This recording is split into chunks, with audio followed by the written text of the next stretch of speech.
এই নাফরমান কেমনে ঘুমাইবা? তোর বাপ তোরে কিছু বলে না? না, তোমরা কিশোর নওজোয়ান, তোমার মার কিছু বলে না? হাইওয়ানের মতো চুল, কোন মুশরিক কোন বেঈমানের মতো চুল রাখছো, সারাদিন এক ওয়াক্ত নামাজ পড়ো না, চেহারা সুরত দেখলে বোঝা যায় বন্য জন্তুর মতো, যার কারণে মা মুখ ফিরায় নিছে। আরে বদনসিব, তোর দুর্ভাগা কপাল, তোর বাপে আর তোকে ডাকে না, তোর মা তোকে ডাকে না। একবারে ঘুমায় 365 দিনে কোন দিন তোমারে কেউ ফজরের নামাজের জন্য উঠায় নাই। আল্লাহর কসম, এটা তোর উপরে অভিশাপ ছাড়া আর কিচ্ছু না। বলে ভাত তো খাই হুজুর, ঘুম যাই, পেশাব পায়খানা করি, আমার তো কোনো অসুবিধা নাই। এগুলো আল্লাহ তাআলা খাবার, পেশাব পায়খানা, ঘুম আর ওই লজ্জাস্থানের চাহিদা, এটা কুত্তারও পূরণ হয়। কুত্তার কুত্তার কুত্তার কুত্তাও খায়, কুত্তাও ঘুমায়, কুত্তাও পেশাব পায়খানা করে, কুত্তারও লজ্জাস্থানের চাহিদা পূরণ হয়, নয়তো কুকুরের বাচ্চা হয় কেমন? কি ভাবছো আব্বা? দিন রাত মোবাইলে কি দেখো? নারী, নর্তকী, জিনা, ব্যভিচার, উলঙ্গ দৃশ্য, কোন বেহায়া নারীর ছবি কেন দেখো? লজ্জাস্থানের চাহিদা তোমার, লজ্জাস্থানের শাহওয়াত। আমি যদি আমার এতগুলো মুরব্বিরে বাদ দিয়ে শুধু আপনাদের কাছে মাফ চাইয়া বলি, যুবক ভাই তোদের কাছে, তোরা পেশাবের রাস্তার কাছে হেরে গেলি, তাহলে তোর জীবন শুধু এই পেশাবের রাস্তার লাইগা। কাপুরুষ,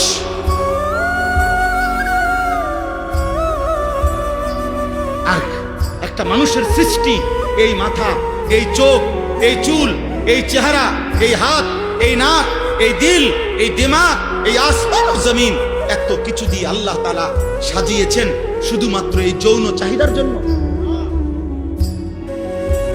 এক নারীর জন্য। প্রিয় বাপ, তুমি কি করছো? বলো না নওজোয়ান, বলো কি করছো বাপ? তোমরা কি করছো? কি শুরু করছো তোমরা? সুখ মিলবে না বাপ, খোদার কসম, গুনাহ সুখ দিবে না।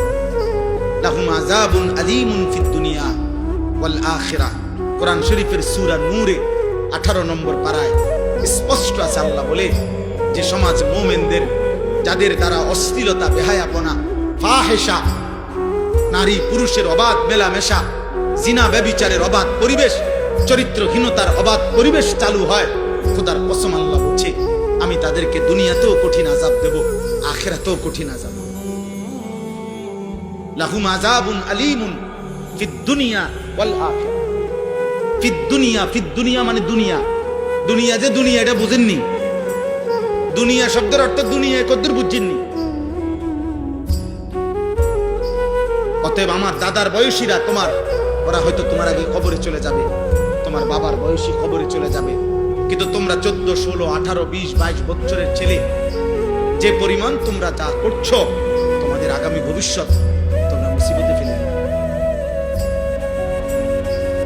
যদি কোনোদিন দেখো তোমার বোনও চরিত্রহীন, তোমার মেয়েও চরিত্রহীন, তোমার স্ত্রীও চরিত্রহীন, তখন বাঁচবা কেমনে বাপ?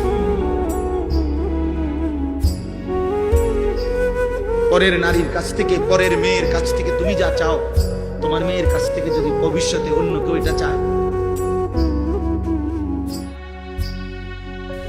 ওই ঘরের বোন থেকে তুমি যা চাচ্ছ হারাম সম্পর্কের মাধ্যমে, তোমার আপন বোন থেকে যদি সেটা কেউ চায়,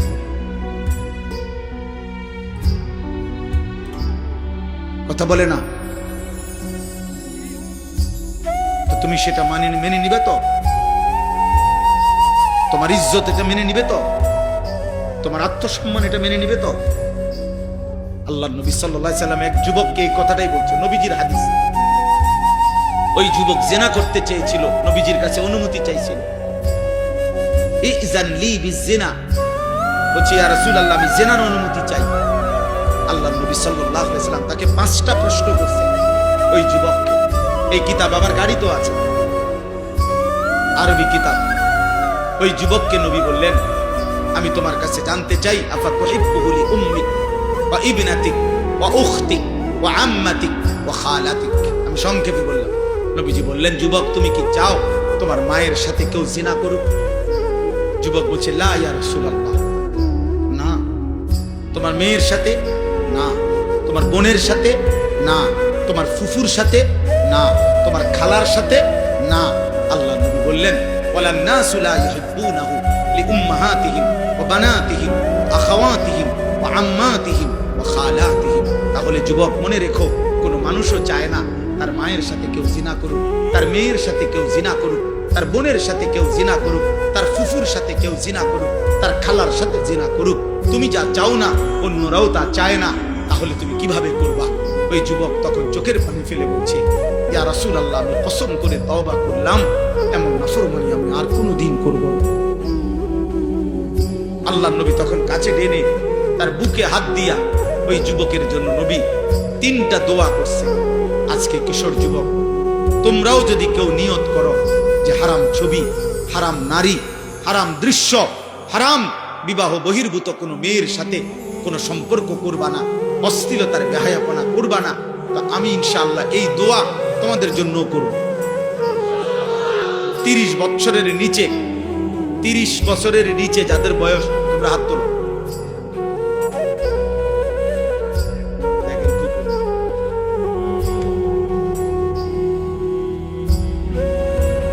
আয় কারীম, আল্লাহ তোমাদেরকে কবুল করেন। তো নবী সাল্লাল্লাহু আলাইহি সাল্লাম ওই যুবকের জন্য 3টা দোয়া করছেন। আল্লাহুম্মা গফির যামবাহু, আল্লাহ এই যুবকের গুনাহ মাফ করে দেন, আল্লাহ আমার এই নওজওয়ানদের গুনাহ মাফ করে দেন। ওয়াতাহির কলবাহু, নবীজি ওই যুবকের জন্য দোয়া করছেন, আল্লাহ আপনি তার দিল পবিত্র করে দেন। আয় কারীম, আপনি আমার এই সন্তানদের দিলও পবিত্র করে দেন। ওয়া হাসসিন ফারজাহু, নবী 3য় দোয়া করছেন, আল্লাহ এই যুবকের লজ্জাস্থানকেও পবিত্র করে দেন। আমি যে যুবক দোয়া করি, আল্লাহ আমার এই নওজওয়ানদের লজ্জাস্থানকেও পবিত্র রাখেন। আল্লাহ কবুল করেন।